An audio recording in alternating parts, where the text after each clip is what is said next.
set of chain rule. Let's practice. It's a tricky one. All right. Exercise. Let's try this one. 2 points. All right. Number 1. Exercise number 1 today.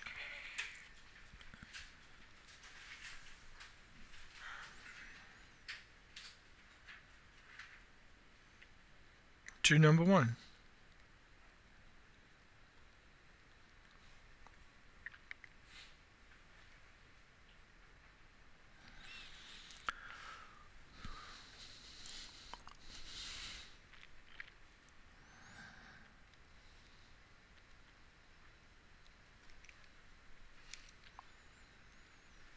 Okay.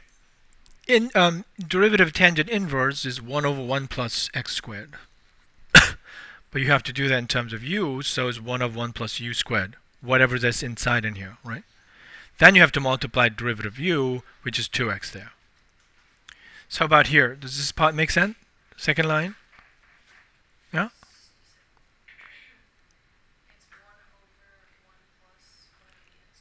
Right, whatever the inside of it. That's exactly how it works. So what's inside? X squared, right? You square it and you get x to the fourth. Okay? And there's a 2x from that inside. Any question? Now what you have to think about is that, one way or another, wipe it out and just, what did just happen, just pay attention to this one. If I'm facing this one, how am I going to find the substitution? Right? Isn't that tricky? Because that substitution x squared is hidden inside of x to the fourth, right? That's why it's so tricky. If you're looking at here, it's going to take some time, and after many trial and error, that you realize that I actually have to rewrite that x to the fourth a little bit different, right? So let's try it. Exercise number 2. So look at it here and imitate. X to the sixth maybe, then maybe you have x squared dx. All right. Good luck. This one. So, do you see the similarity in here? Right? I want you to look at here. Think about what am I going to do to that x to the fourth to get the right substitution out? Right? Where did the x to the fourth come from? It came from squaring, right? Yeah. Squaring. So, by looking at here, it's hidden. The substitution is hidden. It's not out there. And you have to dig through it.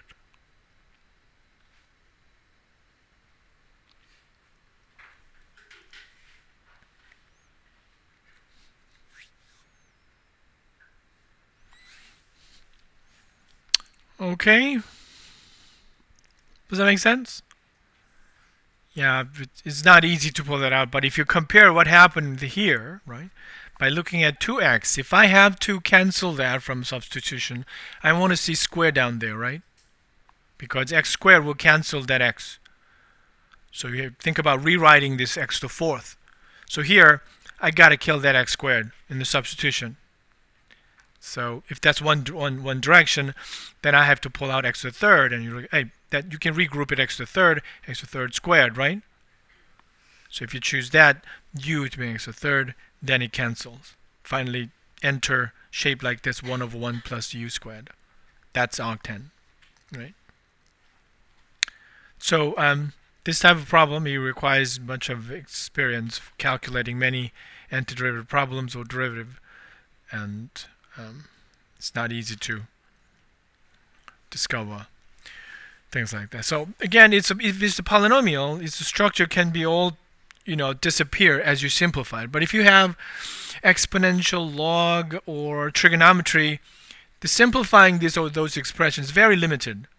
So it has a structure out there is apparent to you. But if it is polynomial, from arctan we enter into polynomial, and they're all simplified and you don't see it, and that's the tricky part usually.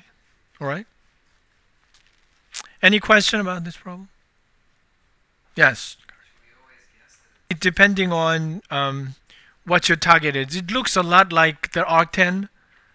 If that's your goal, then try to shape it to that. Yeah. And also it's depending on what you see over here. If you want to knock that down, Then you're going to think about x to the third. My u is going to be x to the third. Is there any way I can rewrite this entire thing x to the third if I want to kill that one in the Jacobian factor, right? That's usually, so think about which one am I going to cancel, and that gives you a good candidate for your u. If that doesn't work, you have to go for something else. I'm going to cancel this part now, that part now, and things like that. Does that answer? Okay. Any other question?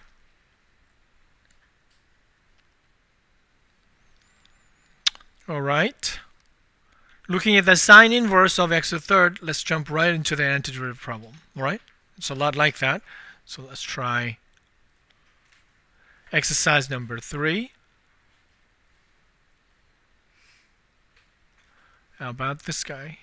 X minus the fourth, x squared.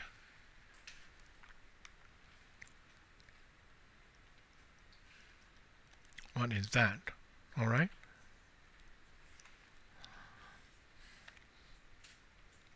All right.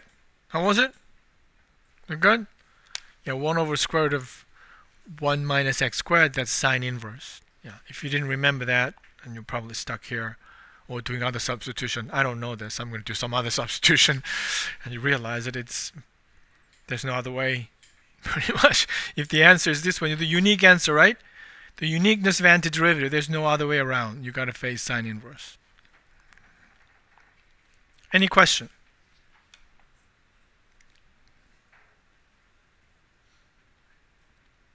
All right. Let's do some exponential in here. Let's practice these two things, exponential and logarithm. Those are relatively easier than those sine inverse thing. See if I can put that down here. All right, this is exercise number 4. First, compute the derivative. These are all 2 points each. Grade yourself. Compute the derivative, and then I'm going to give you integral problem that's similar to that. All right?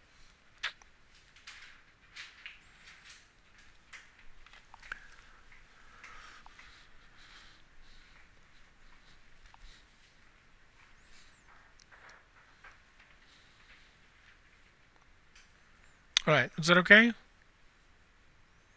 Again, rather than just going straight from beginning to the end, try to show you how this u substitution is used, and basically that's what we're doing with the integral. Any question about the derivative? Here's exercise number 5. Give yourself 2 points on that one. Let's go for this one in here. E to the let's do tangent x and secant squared x dx.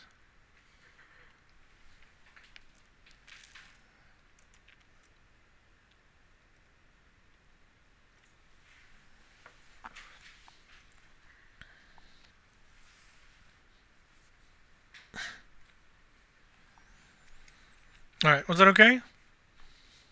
Good.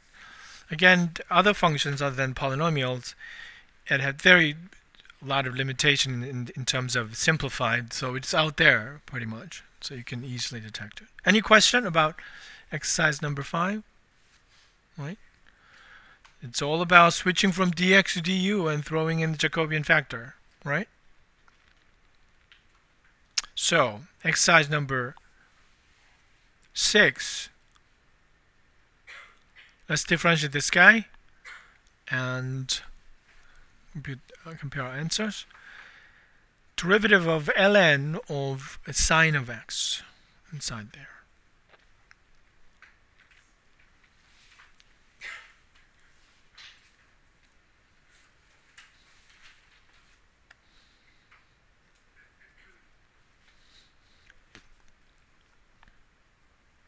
All right, was that okay? Any question? Yeah? Well, what do you look? Yes. Oh, that's actually cotangent, right? So when you look at, then the antiderivative of cotangent to x must be that guy, right? Interesting. So that's our problem. Exercise number 7. Let's calculate tangent x. Alright? See what you get.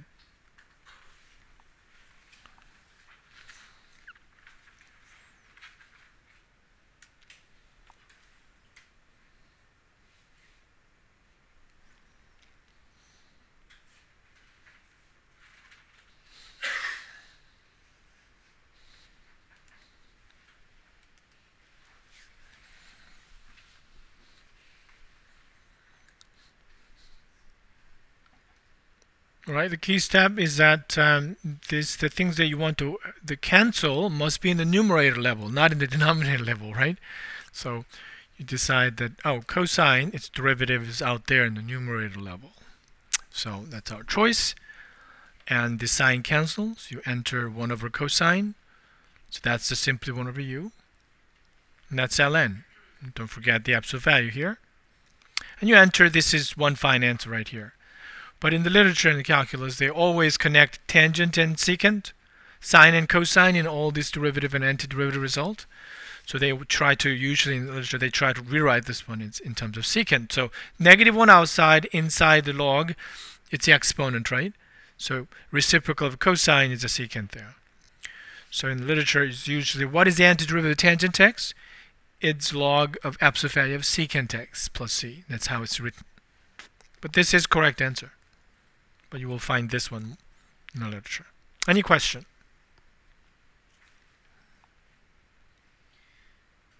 Okay.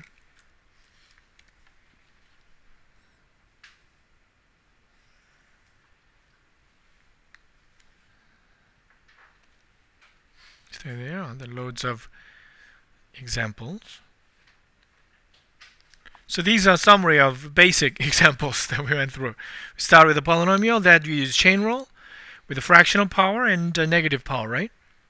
So think about how the derivative works with the u in there, and you'll understand the substitution for antiderivative here better. And these are example 2 sets of examples yesterday, on Wednesday, and this another 2 sets we did today. All good? All right, this is direct calculation. And the next example they set out is a substitution